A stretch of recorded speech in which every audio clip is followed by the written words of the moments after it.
The laughter started before the lawyer even finished the sentence. I still remember the sound. Sharp, careless. Like I wasn't even in the room. "If there's nothing else," the lawyer said, adjusting his glasses, "we'll begin reading the will of Mr. Daniel Harper." That was my dad. And I was sitting at the far end of the long oak table, hands folded in my lap, trying to breathe like my chest wasn't caving in. My stepmother Linda sat straight, backed beside my half-sister Chloe, both of them dressed in black that looked more fashionable than mournful. Across from them were my uncles. My cousins, people who hadn't called me once while my dad was dying. And then there was me, the daughter who left. The disappointment, the one they always whispered about. "Here we go," Chloe muttered, loud enough for everyone to hear. "Let's see what Dad left to the charity case." A few snickers followed. I stared at the table. My palms were sweating. My son Ethan sat beside me, his small hand wrapped tightly around mine. He was 7. Too young to be here maybe. But I had no babysitter. And honestly I didn't want to be alone. "Mom," he whispered, sensing the tension. "Are they mad at you?" I forced a smile. "No, sweetheart, just quiet." The lawyer cleared his throat. "To my wife, Linda Harper, I leave the lake house and all joint accounts." Linda's lips curled into a satisfied smile. "To my daughter Chloe, I leave my investment portfolio and the downtown apartment." Chloe leaned back, smug, already texting someone. Then the lawyer paused. "And to my daughter, Sarah Harper." I felt every eye turn toward me. Linda actually laughed. A soft mocking sound. "Oh, this should be good," the lawyer continued. "I leave my love and forgiveness." The room burst into laughter. Someone said figures. Another voice, classic Dad. My face burned. "Forgiveness, that's it." I swallowed hard, blinking fast. I told myself I wouldn't cry. Not here. Not in front of them. Ethan squeezed my hand harder. Inside my head, my dad's voice echoed. The last thing he ever said to me in that hospital room. "I'm proud of you, Sarah. Even if they never are." The lawyer went on, listing furniture, watches, donations. My name didn't come up again. When it was over, chairs scraped. People stood. Conversation started like this was just another business meeting. Linda leaned toward me, her voice dripping with sweetness. "Well, at least he remembered you existed." Chloe smirked. "Guess leaving home and having a kid out of wedlock didn't pay off, huh?" I stood up, my legs shaky. "We're leaving." As I turned, the lawyer spoke again. "Actually, one moment, there is an addendum." The room quieted slightly, but the laughter hadn't fully faded. Linda sighed dramatically. "Oh, come on." The lawyer looked directly at me. "Mr. Harper requested that this be read only if his daughter Sarah attended in person with her son." My heart skipped. Ethan looked up at me. "Mom." Linda frowned. "What is this?" The lawyer opened a sealed envelope. "This message is not from the will itself. It's personal." He cleared his throat. Daniel Harper wrote, "If you're hearing this, then Sarah, you did the hardest thing. You showed up. And if Ethan is with you, then he deserves to know the truth." Chloe scoffed.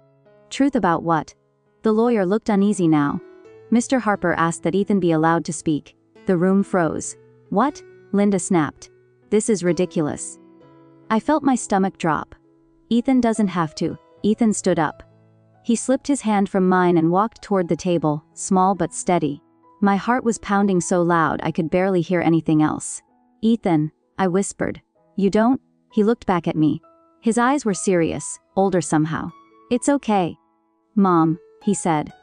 Then he turned to the room. Linda laughed again. "This is absurd. What could a child possibly?" Ethan took a breath, and then he said the 7 words. Clear. Calm, loud enough for everyone to hear. Grandpa left everything to my mom alone. Silence. Not a laugh, not a breath. "What?" Chloe whispered. The lawyer nodded slowly. "That is correct." Linda shot to her feet. "That's not possible." The lawyer opened another folder. Mr. Harper transferred all remaining assets, his private accounts, land holdings and controlling shares into a trust. Beneficiary Sarah Harper. Effective immediately upon his passing. The room exploded. "You let us laugh," Linda screamed. "You let us sit here." The lawyer raised his hand. "Mr. Harper instructed me to." I couldn't move. My ears were ringing. Chloe's face went pale. "But the apartment was leased," the lawyer said, "not owned." Linda's voice shook. "The lake house. Joint property, he replied. But the trust now holds the majority interest. I felt dizzy. Ethan walked back to me and climbed into my arms. He wanted you to know, Ethan whispered, like this was just between us. He told me before he died. Tears finally fell. Silent. Relentless. I remembered that last visit. Dad asking me to leave the room for a moment so he could talk to Ethan alone. I thought he just wanted to say goodbye. I was wrong. Linda sank back into her chair, stunned. Chloe stared at me like she was seeing a stranger. I stood up, holding my son close. Linda found her voice again. You planned this. You always did. I looked at her. Really looked at her. No, I said softly. He did. As I walked toward the door, the lawyer spoke one last time. Mr. Harper added a final note. He wrote Sarah, they laughed because they thought you lost. I knew the truth. You already won. Outside, the air felt different, lighter. Ethan wiped my tears with his sleeve. Are you okay, Mom? I laughed through my crying. Yeah, baby. I think we're more than okay. Behind us, the door closed. And for the first time in my life, I didn't feel like the forgotten daughter. I felt like someone's legacy. And I finally understood. Sometimes, the quiet ones inherit everything. The parking lot was nearly empty when we stepped outside, but my legs still felt weak, like the ground might give out beneath me. I leaned against my old car holding Ethan close, breathing him in like oxygen. Grandpa said they would be angry, Ethan said quietly. He told me not to be scared. I brushed his hair back, my voice shaking. When did he tell you all this? Ethan hesitated. The last day. When you went to talk to the nurse. My chest tightened. I remembered that moment so clearly, standing in the hallway, staring at the vending machine, trying not to break down. I had no idea my father was changing my life forever in that room. He said. Ethan continued. Sometimes grown-ups forget what love looks like. But your mom never did. I closed my eyes. That was my dad, gentle, observant, quietly brave. Just then, the courthouse doors flew open. Linda stormed out first, heels clicking like gunshots. Chloe followed, her face twisted with disbelief. Sarah, you think this is over? I turned slowly. I said calmly, that it's exactly what Dad wanted. Linda's voice dropped into something darker. You manipulated him. You disappeared for years. Then came back at the end like some grieving saint. I felt the old anger rise, but I didn't let it win. I didn't disappear, I said. I left because I was drowning here. I left because every day you reminded me I wasn't enough. Chloe crossed her arms. And suddenly you're the hero. I looked at my son. No, I said softly. I'm just a mother who raised a good kid. That's it. Ethan squeezed my neck. Grandpa said love is the real inheritance. Linda laughed bitterly. Enjoy it while it lasts. She turned and walked away, defeated but not done. I could feel it. That night, Ethan and I stayed in a small motel near the highway. I didn't want to go back to my tiny apartment just yet. Everything felt in motion. After Ethan fell asleep, I sat on the edge of the bed, staring at my phone. There was one unread voicemail. From Dad. I must have missed it weeks ago. My hands trembled as I pressed play. Hey sweetheart, his voice said, weak but warm. If you're hearing this, then I ran out of time. Tears slid down my face. I know you think I chose everyone else over you. I didn't. I just didn't know how to protect you back then. And I'm sorry. I covered my mouth, sobbing silently. You broke the cycle, Sarah. You walked away instead of becoming bitter. You raised Ethan with kindness. That's why I trusted him with the truth. There was a pause. I could hear him breathing. They'll fight you. They'll say you don't deserve it. But listen to me, you already paid the price. This isn't a reward. It's a correction. The message ended. I sat there long after the screen went dark. The next few weeks were brutal. Lawyers' threats. Emails filled with accusations. Linda tried to contest the trust. Chloe tried to claim emotional manipulation. They lost. Every time. Because my dad had planned everything meticulously. Dates, witnesses, medical evaluations. Even video recordings. One of them showed Dad looking straight into the camera, his eyes steady. I am of sound mind, he said. And I choose my daughter Sarah. Because when everyone else chose comfort, she chose courage. I watched that video alone in my kitchen, and cried harder than I had at the funeral. Months passed. Life changed. But not in the way people expect. I didn't buy a mansion. I didn't post vacations. I paid off debts. I set up Ethan's education.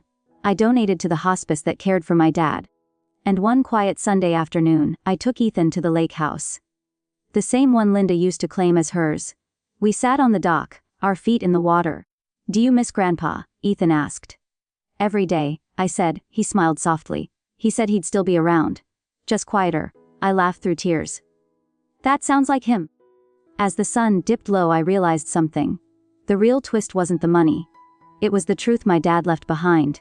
That love doesn't always speak loudly. Sometimes it waits. Sometimes it watches. And sometimes it lets the world laugh. Until the right 7 words change everything. Years later, people would still ask me about that day. About the will.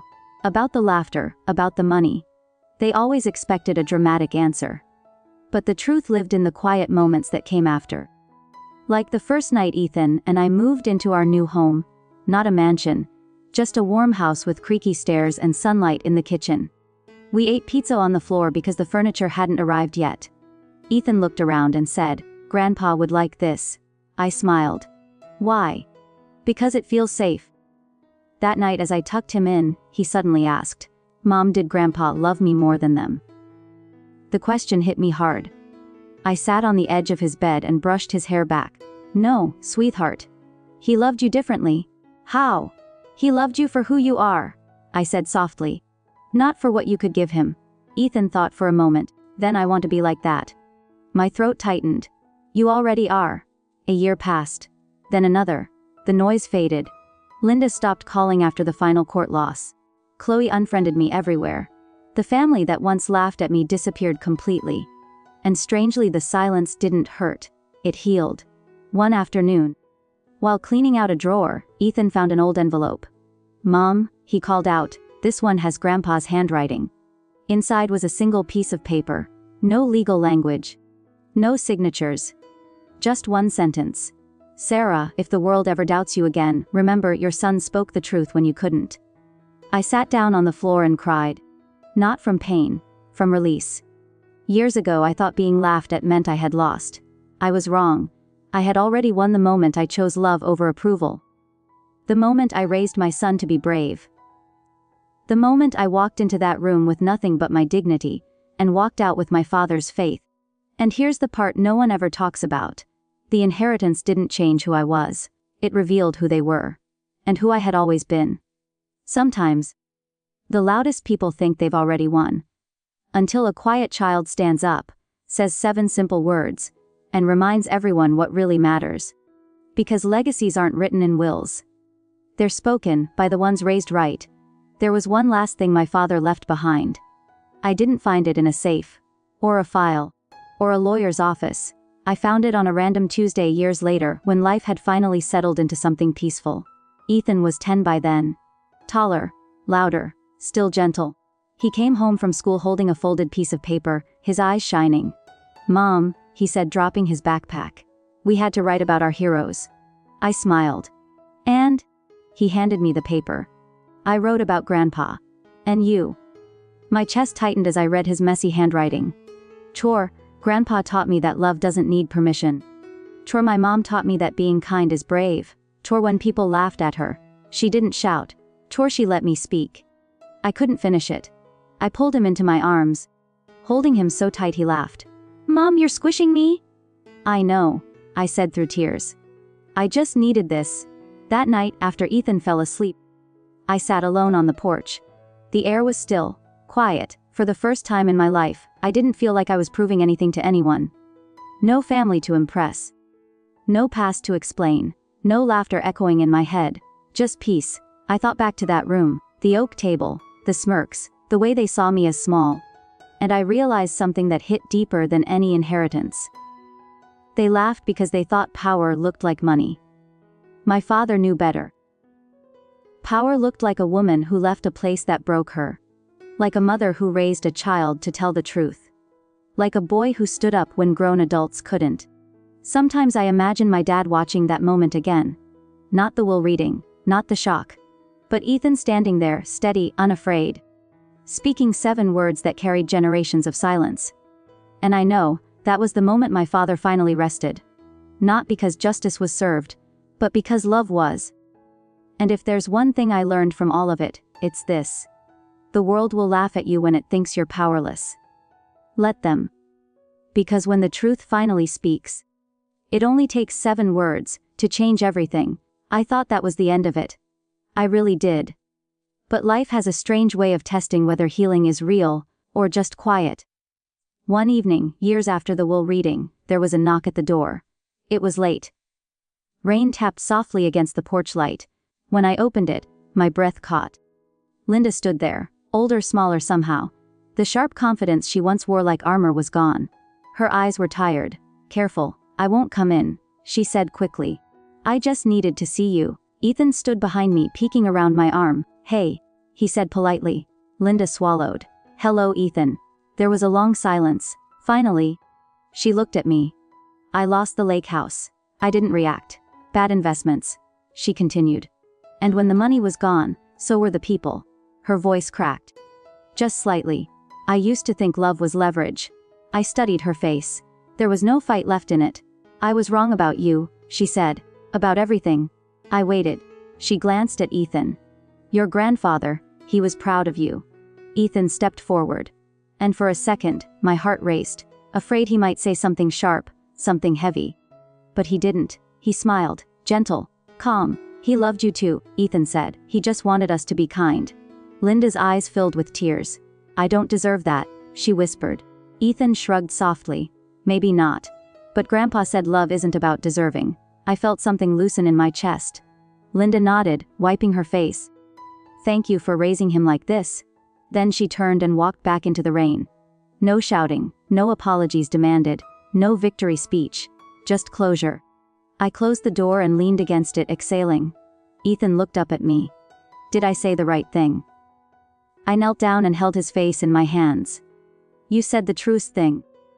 That night, as I watched him sleep, I finally understood the full weight of those 7 words he spoke years ago. They didn't just change an inheritance. They ended a cycle. My father didn't leave me wealth so I could win. He left it so I could stop fighting. And my son, my brave, quiet son, was the proof that the story didn't end with bitterness. It ended with grace.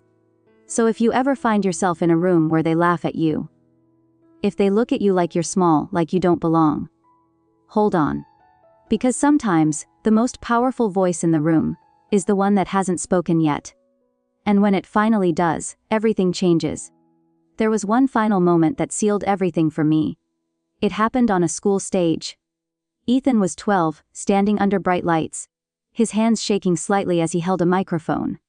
The auditorium was full of parents, teachers, strangers. I sat in the 3rd row, my heart racing like it used to at that long oak table years ago. The principal smiled. Each student will share a short speech about someone who shaped their life. One by one. Kids spoke about athletes, teachers, famous people. Then Ethan's name was called. He stepped forward, took a breath, and looked straight ahead. My name is Ethan, he began. And I want to talk about my grandpa. A murmur rippled through the crowd. He died when I was little. Ethan continued, voice steady. But before he did, he taught me something important.